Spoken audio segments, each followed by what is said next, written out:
Welcome to EVRS 2024 here in Budapest. In this debate session on retinal detachment surgery new trends, the simpler the better, we will hear from two opposing teams on how best to approach the condition's surgical treatment.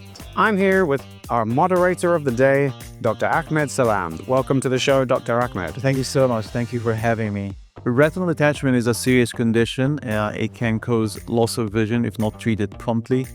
There are several ways to treat retinal detachment. Today, for the sake of this session, we'll focus on two main approaches: pneumatic retinopexy and Plana Vitrectomy. Each team will discuss their favorite approach and why they choose that approach in particular. I think I'll best let them introduce themselves. So this is Team 1. Thanks. I'm Professor Lyndon Cruz. I'm Service Director of Vitreoretinal Surgery at Moorfields Eye Hospital. Thank you. And my name is Rajeev Muni. I'm a vitreoretinal surgeon and Vice Chair of Clinical Research at the University of Toronto. And this is Team 2. My name is Tatyana Avanesova. I'm a vitreoretinal surgeon. I work in Moscow, Russia. Hi, I'm Stratos Gotzaridis, based in Athens, in the private practice center, my Retinal Athens Eye Center. All right, excellent. Now the action starts. So in the first team, we'll discuss pneumatic retinopexy, and then Team 2 will discuss vitrectomy or retinal detachment. For Team 1, why pneumatic retinopexy? I think, pneumatic retinopexy is an elegant in-office procedure that's minimally invasive and really achieves the primary goal of retinal detachment repair, which is to close the retinal tear and achieve retinal attachment in the most elegant and high-integrity manner as possible. And so this is why we're favoring this procedure as a first-line treatment. Yeah, thanks. I think I'd add to that that it works. That's probably the main reason we do it. And although I would like to get to a position where we could do it in all cases as an opener, what we do, because we're shifting from a predominantly vitrectomy unit to one that encompasses as many techniques that profit the patient, we're slowly moving through what we might say are the technically simpler cases to give ourselves confidence, build up technical skills, so we can move and take advantage of some of the really important advantages in terms of visual acuity and reduced distortion. So I think rather than it's necessarily simplicity, elegance, or various things like that, I think it gives the patients a better outcome. And this is what drives me with secondary advantages that it's simpler for the patient. So there's a slow move towards it for its really outcome-driven benefits, which I feel are what we should be doing as retinal surgeons. Right, excellent. Now Team 2. So Team 1 was saying it's simple, elegant, and functionally it's better. So how do you argue for vitrectomy then? As we know, retinal detachment caused by traction of vitreous, especially PVD, and we may and PVD may lead not only one break. So when we do vitrectomy, we remove all obstruction and prevent current in other breaks and development, and we remove the main cause of the retinal detachment, and also we decrease the risk of contraction of pictures. Actually, I will start with why not pneumatic retinopexy, because if you have inferior break, you cannot perform pneumatic. So breaks that are lower than 4 to 7 o'clock, it's very difficult to perform it. So you go for vitrectomy. Second, we have to say that the incidence of the inferior break, if the bubble is large, or if the patient moves a lot his head while has the bubble into the eye, is increased to have a secondary inferior break and then a secondary retinal detachment. And finally, I would say it's easy to inject the gas bubble inside the eye. It's difficult to do the cryo in office without anesthesia. So you need to perform retrobulbar. So once you perform retrobulbar, you are in a risk of some kind of side effects of anesthesia, maybe patients collapse or whatever. I would say yes to injection of gas bubble and to pneumatic retinopexy when you have no other option to have the case done immediately in an operating room with a proper vitrectomy. As my colleague says here, that you release the traction, you remove the vitreous, And not to mention the floaters that after a pneumatic retinopexy the patients have. They complain about floaters, most of them, because you create floater. With the bubble inside the eye, move a lot around for 2 weeks, 3 weeks, 4 weeks, we probably use C3F8, right? Not SF6, C3F8. C3F8 stays for 6 weeks inside the eye, irritates the patient, creates liquefaction of the vitreous. So there are so many other things that when we can avoid do the pneumatic retinopexy, better don't do it. Go straight for a 100% resolution of the problem. If you have no ability to have an operating room the next day or the same day, and you need to buy time, then you do pneumatic retinopexy. We discussed a minute ago, like your favorite technique and why pneumatic and why not pneumatic or why Plana. Back now to the pneumatic team. So Rajeev, I know that you and most likely Lyndon, you use SF6 gas for simplicity. Something that is always mentioning is pneumatic is the logistics and also the anatomical success and the key selection. For the logistics, and this is my impression as well, the problem is slows down the clinic. You have to go and get the gas, inject the gas, then the laser later on. It takes a long time. So although it gives the fellow a great opportunity for learning, doing all these maneuvers, but it does slow things. How do you feel about that? Yeah, I mean, I think we go back to why we went to medical school. It's to get the best outcomes for patients. So, if you want to paint a sketch or you want to do a Leonardo da Vinci, you have to make that decision. And I think it's pretty conclusive that the data from randomized trials, not just from my experience or his experience or someone else's, randomized trial data now has convinced us that visual acuity outcomes are better than vitrectomy from the PIVOT trial, and from Paul Turnambi's pneumatic retinopexy trial were better compared to scleral buckle. We know that vertical metamorphopsia is less, anisoconia is less, and it's been backed up by anatomic markers. So we know that retinal displacement occurs in most vitrectomy cases. There's more outer retinal folds. There's worse photoreceptor recovery. So at what point are we going to say that efficiency is not worth all of those potential drawbacks? And I think that, as Lyndon very nicely mentioned at the beginning, that we really do feel that patients have a better outcome. And so the work to me is worth it. Yeah. Yeah, I totally agree. And I'd like to just go through some of the points. Although vitreous traction causes the tear, the actual tear relieves the traction. And we know from the success rates, 80% and higher, that obviously you don't need to remove the vitreous traction for there to be successful reattachment. And so that's the first thing. I think is a very clear evidence that it works independently of relieving vitreous traction. It's not a necessity to solve retinal detachment. Second thing about inferior breaks. When you do vitrectomy, many colleagues use C3F8. So the gas doesn't change because of the position of the brakes or the fact that you're doing a pneumatic. And you see people using more and more long-acting and more added procedures like inferior buckles, oil sometimes, the moment there's an inferior break. So I don't think that inferior break separates pneumatic from vitrectomy. Inferior break is a whole phenomenon itself, and people tend to overtreat. Then the next thing is about time, which you bring up. The reality is that it's sort of implied that because we're good at vitrectomy and the other one takes longer, then it's a bad thing.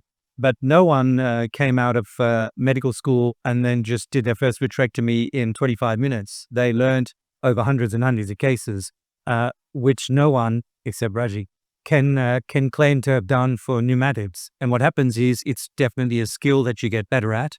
It's not that you compare the fact that you disrupt the clinic for pneumatic versus the fact that you don't do vitrectomy. You then had a whole day where you've disrupted your clinic, where you're doing your vitrectomies at a much slower rate than you can do your pneumatics.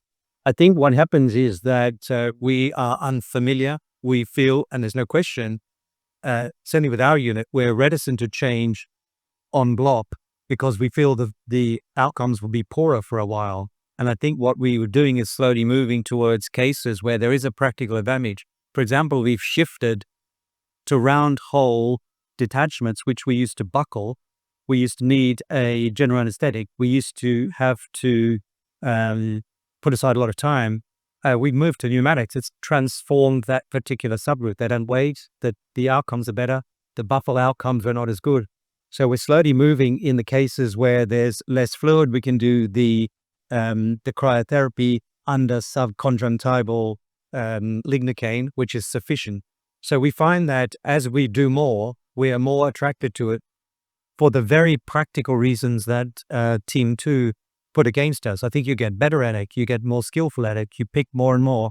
And then I wish I could say I had the experience, but living off your various interesting talks, the pure group that we're doing, where it's superior breaks within the top 3 clock hours, I see it slowly moved out to pretty well anything as your skill level and comfort kind of shifts. And I think in reality, it's only practicality of patient posturing that modifies our value. Some of the elderly patients, in fact, just can't posture in the sequence that you want, and they are moved to vitrectomy. It's a strange thing. So I think many of the practicals you think you brought out are a mismatch comparing very senior vitrectomy surgeons with what we are very junior pneumatic retinopexy surgeons. And I think with time, we get more and more confidence. You suddenly realize, as we have, the huge practical advantages. It's not a disadvantage. It's not a slower technique. In fact, it's better for the patient and better for the surgeon. And the outcomes and the use of techniques such as long-acting gases are equivalent to both. So I think your point is sort of getting around the logistics and arranging your clinic in a way where you can accommodate these patients in terms of doing them out of theater, in clinic, just arranging the clinic, right? One thing that we do is we typically see all our pneumatic follow-ups at the end of the day, so it doesn't disrupt our regular patient flow. And so at the end of the day, we put the gas bubbles in, and then also the lasers are brought at the end of the clinic. So we usually have 3 or 4 or 5 patients who are there for their laser. And I'd just like to add 2 things. One is we can't forget the importance of our natural phakic lens. I think we all like our lens and we want to keep it. And I think that if you unnecessarily lose it, especially if you're in your early 50s or mid 50s, far away from cataract surgery, keeping your lens is a significant advantage. And I feel that the one thing that has shifted the interest in pneumatic retinopexy really is the retinal displacement research that has been done, because it really has shown us that with vitrectomy, we are stretching the retina quite a bit and putting the retina in a wrong position, different than where it was before. And this has really, for people who really believe in primary anatomic success rate, I feel that this has changed the discussion, because the attachment is really not in the correct spot. So how successful is it? You're calling it a success, but is it really a success? Okay, well, before moving to Team 2, do you agree that pseudophakic patients are a bit on the difficult side in terms of indenting? They have multiple breaks, so maybe just be careful when doing pneumatic for these patients because of the nature of it? Yeah, I think so. Pseudophakic patients, on one hand, are more complex because you will have the potential for unseen breaks. However, on the positive side, there's almost no downside of putting up gas bubble into a pseudophakic eye because, there's going to be no issues with visualization if it fails. And the one positive thing is that all the clinical trials have shown that even when a pneumatic fails, the outcome is no different than the primary vitrectomy. So a couple technical things to get around pseudophakic cases is that in addition to lasering the break, we also laser kind of sectoral in the high-risk areas based on Linkoff's rules, where you would expect to see other potential breaks. So, even if you have a break at 1, often we'll laser from 12 to 3, for example, in a supratemporal RD. Right. Okay, well, back to Team 2. I think pneumatic is winning on the functional success. Vitrectomy is winning on the anatomical success. But my question is, are there things you do in your regular vitrectomy case to try to simulate the functional success achieved by pneumatic? I mean, the argument is that if you let the retina settle on its own, your vision is better, your metamorphosis is less. I think the first point is to make it as fast as you can. As a patient came to your clinic, even in private practice, it's possible to go even in the evening or in holidays to help this patient quickly. It's in the first. And the second point, I think we can do a bundle of gas if we learn a lot of ophthalmologists to make it. If they don't have the skills of surgery, if they would inject bubble of air like vancomycin for endophthalmitis as a first line of choice. At the same time, timeless, and maybe try to avoid PFCL during the surgery. So The second use choice. FCL or do not use? Both. Both. Both. I started not to use after these publications and discussion. Yeah, routinely, more cases that I use. At the same time, I don't have faults. At the same time, I didn't pay attention on the displacement, and I noticed that during the 1 year, almost all metamorphopsia disappears. It depends on time. At the same time, maybe this time is longer than in patients with pneumatic retinopexy. Stratos? Yeah. Actually, I would like to make a comment on one Lyndon did regarding juniors and experience on vitrectomy. I would say that all VR surgeons in Europe are juniors in pneumatic. They don't like it, they don't do it, and when they do it, they behave as juniors. And as junior, I would say that we have difficulties identifying the break to laser it after it flattens. So we need cryo. So once you need cryo, you need local anesthesia and all these things. Apart of that, if it is pseudophakic, with all this hazy material, the capsule, it's very difficult to identify the break when the retina is flattened. Now, coming to your great point, that with vitrectomy, you get metamorphopsia, retina displacement, all this, that, but only when you force the retina to flatten on the table. If you leave subretinal fluid, if you drain as much as possible and leave the eye and leave the RPE to pump the rest of the fluid, the eye will behave the same way as behaves with pneumatic retinopexy. So no displacements, no metamorphopsia, no micropsia. I've done that for the last 20 years, never use perfluorocarbons, never do drain retinotomies. And recently, after your study and the other studies that came up with ghost vessels with autofluorescence, I started to do autofluorescence to all my cases. I have found in 100 cases just one displacement, just one case with ghost vessels. So I believe that leaving the subretinal fluid there to do the RP, to do the job, and to leave the retinal cells to go back to its place like the pigeons, you don't have displacements and you don't have ghost vessels. So at least they're trying to simulate pneumatic, right? They're trying their best. We're getting taking that in point of that I really like pneumatic, but I conclude with vitrectomy. What I'm doing now that I'm away, I have a fellow back who injected 2 gas bubbles and I'm operating on Monday. They are flat. The gas bubble was there yesterday. Today I had reports and OCT. I can show it to you. The retina is flat and the person has started to see. He's happy. And on Monday, he's going to have a total, completely vitrectomy, nice laser, a little bit of air, just air, a few days, and that's it. And the visual... Why not just the laser? Because he's flat now. That was the point of the vitrectomy. Why not the laser now? He's flat, the view's good, the bubble's gone. When I started, I said, I have complaints by floaters with eyes with no vitreous at all inside. So all these guys complain about floaters. And secondly, once you have a bubble side inside the eye, some cases have inferior breaks, unfortunately. I mean, this technique creates inferior breaks.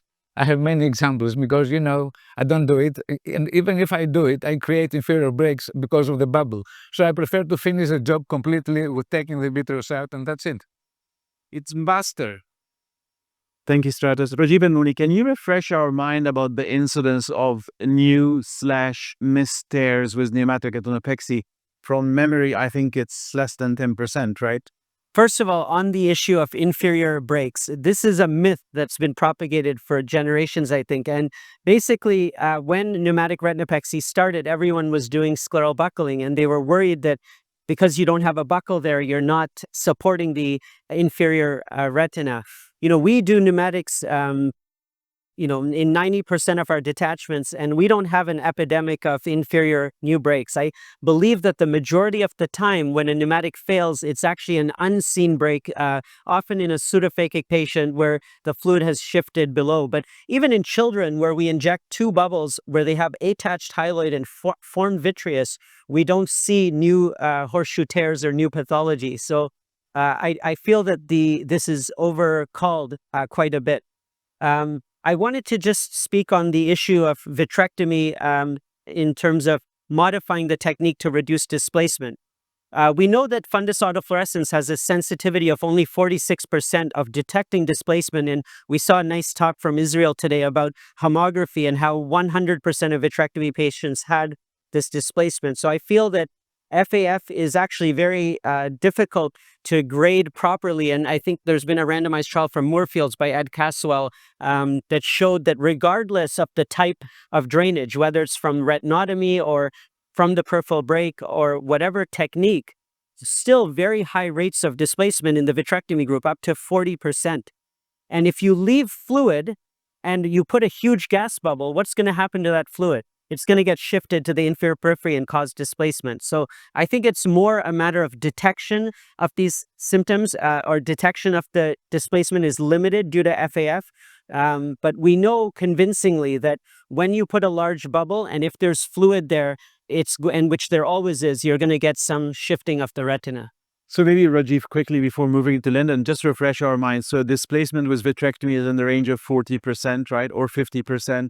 And with pneumatic is about 12 to 20. Does that sound? Yeah. So, and the 40% to 50% is not just from our center in Canada. It's from Roberto De Loma in Italy, from the Moorfields group, Japan, all over the world. I mean, and they obviously know how to do vitrectomies as well. So, and outer retinal folds as well in the mid 40s from multiple centers. So, right.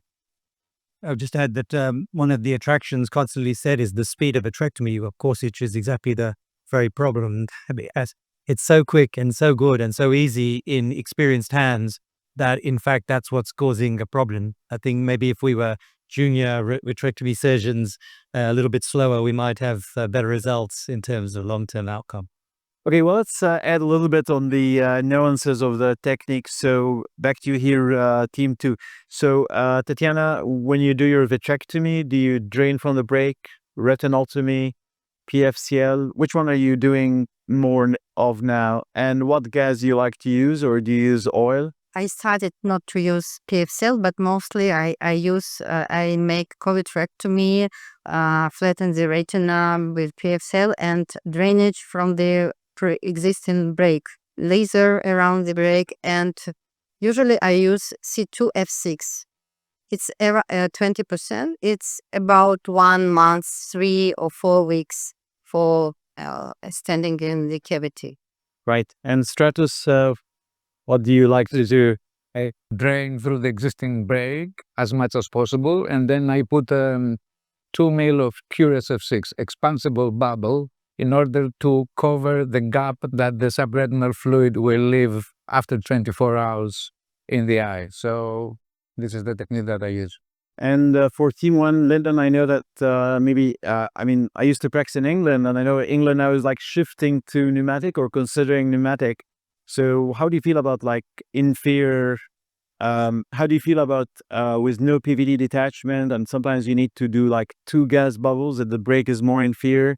How do you feel about that? And how do you also feel about pseudophakic patient, as Rajeev was saying? If you think these cases are still better off to be treated differently with a buckle, for example, if there's no PVD detachment, or a vitrectomy if it's pseudophakic?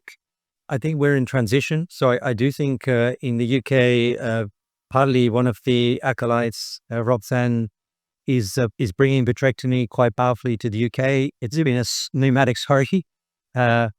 It's a slow process, but I think it's because of this fact that we're so comfortable, and also the units are organizationally set up for vitrectomy. This is a very powerful point. So for us to shift to large volume pneumatic would require a very different mode of practice. And I think we are creatures of habit, and there's a great inertia in bigger units. And ironically, the bigger the unit, the more it has to change. And so we find that we do pneumatics quite comfortably and quite frequently on a certain group. And I noticed that that group makes our current surgery time easier. GAs, round hole detachments, young people which can wait, they tend to wait decent suites. People with small detachments where we know we can cryo under a subconj and do it on the same day. So I think what happens is it tells me that it's not a concern about pneumatic, it's a concern about changing the flow of time, losing theater time, and just our teaching and our comfort is that we feel we know what to do. We just don't want as senior practitioners to make that transition and then to go back to being juniors for a while and perhaps showing that we're struggling a little bit. And I think there's a great inertia, and I'm hoping that in fact by training juniors or allowing juniors to comfortably do vitrectomies rather than declare to them, vitrectomy first, vitrectomy for that, vitrectomy for this, will allow people to grow up with the skills and really be able to look at pneumatic for what it is a beneficial for the patient, both in outcome and in terms of practicality. But also, of course, you need vitrectomy because there's a failure rate. But I think if you can clear a significant group of patients with a much simpler technique, this would have to be advantageous to your patients. Even if 50% are taken off the table, the decrease in burden of our theater time and cost, is massive. And for a unit like ours that does maybe 3,500 retinal detachments a year, shifting 50% to pneumatic is a huge economic and patient benefit outcome, and it's more than 50. So this is, if you have your crystal ball, you think in the future maybe 50% could shift to pneumatic? I think that would be a reasonable aim for a department which has high volume for all sorts of reasons, and it allows us to sit within our comfort zones. Anything we're really concerned about, very bullish detachments where we feel awkward about it, pseudophakic detachments where you feel uncomfortable that you're able to have a good view. These ones you could comfortably still do vitrectomy because we've got a very good depth there. But certainly we could shift a whole lot more patients into pneumatic to the benefit of the patient, both practically and in terms of outcome. So we heard from Lyndon, maybe 50% in the future, Rajeev 90%, maybe shifting 100% in the future, then 90%. So here, what's the split between buccal and vitrectomy for you, Tatyana? I love buckling. I love to do it for young patients with round holes. Even something will go wrong, it will help after in vitrectomy surgery. This indentation for elderly group of people with PVD, the cause. I prefer vitrectomy. So you'd say 90% vitrectomy, 10% buccal, just overall? I think 20 maybe percent buckle, 80%. Yeah. It was even socklish and plus buckle. What's happening? Yeah, buckles are less and less and less. I use buckles only for young patient, non-PVD, chronic round hole detachments, where I believe that sectorial buckle works, not a supplement, sectorial buckle works, and that's it. But generally less and less. But excellent. I would like to make a comment. Actually, we can combine pneumatic and vitrectomy, and we do pneumatic vitrectomy. So benefits from one technique and good results with the other one. I think simulating doing a vitrectomy in a way that simulates pneumatic with gradual resorption of subretinal fluid seems to be the way to go. Okay, well, I would like to thank our guest speakers here, Professor Lyndon Cruz, Dr. Rajeev Muni, and Tatyana Avanesova, and Dr. Stratos Gotzaridis. And at the end, we would like to conclude this session on pneumatic retinopexy versus Plana Vitrectomy. I think to take home is that we're learning and every day that functional outcomes with pneumatic retinopexy seems to be superior over Plana Vitrectomy. There are advantages, but case selection is important. And also it provides the fellow or the resident with amazing skills with indentation, lasering or cryo under air.